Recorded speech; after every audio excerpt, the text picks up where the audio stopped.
you have clearly been disgusted based on your Twitter feed for weeks with the unfounded voter fraud claims and conspiracy theories being pushed by the president. Was the final straw last week when a majority of your colleagues, House Republicans, signed on to that baseless Texas lawsuit that would have disenfranchised all of the voters of your home state of Michigan, as well as Wisconsin, Pennsylvania, and Georgia? Well, Jake, I believe that any candidate has the ability to request a recount, to go through legal processes if they think there's some basis that the vote's not reasonable or some founded conspiracy concerns or concern about fraud.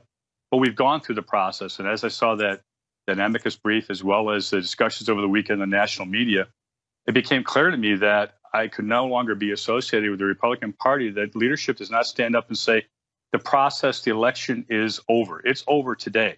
And then I saw the president tweet out that it's not over till January 20. Somehow he's going to continue to combat this.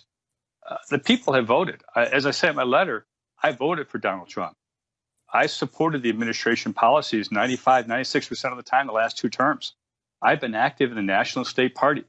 But this party has to stand up for democracy first, for our Constitution first, and not political considerations, not protect a candidate, not simply for raw political power.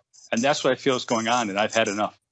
And for people who don't know, as you note, you've been with President Trump 95, 96% of the time. You voted for him in 2016, 2020. You're a member of the Conservative Republican Study Group in the House. You whipped votes for Republicans in Congress. You raised money for Republican candidates. And now you're going to be an independent because your letter, as I noticed, it CCs the clerk of the House. Yes. Tell us what it feels like in this moment, and how are you going to respond to critics who attack you as, I mean, they're going to call you a rhino, even though obviously you're a very conservative Republican. Well, the definition of rhino has changed in the last couple of years, hasn't it, Jake? Rhino now is if you don't follow whatever the president decides is the theme of the day or the week or the month.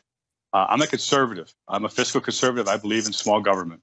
How am I going to respond? Frankly, I'm not. I'm going to stand on my principles.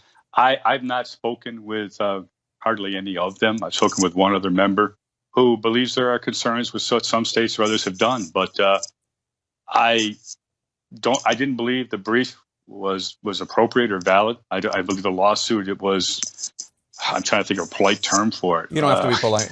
It was ridiculous. What it says is if Texas thinks that other states have administered their election laws in a manner they don't like, that they can overturn those votes, that they can overturn those states. We're a republic of states. States have the ability to determine their election laws. And in fact, in the concern about Michigan, a federal judge ruled that the Secretary of State could send out absentee ballot applications. They did not send out ballots. They sent out applications to everyone if they wanted to get a ballot given the COVID-19. There's nothing in the law that precludes that. However, apparently Texas didn't like it. Okay. I wasn't aware that we had to respond to Texas whenever we had an election in Michigan or in the other state. This is Congressman Paul Mitchell announcing that he'd be leaving the Republican Party and becoming an independent over Trump's effort to undo the results of a free and fair election. He took to Twitter where he posted a copy of the letter he'd sent to both Republican Chair Ronna Romney McDaniel as well as Minority Leader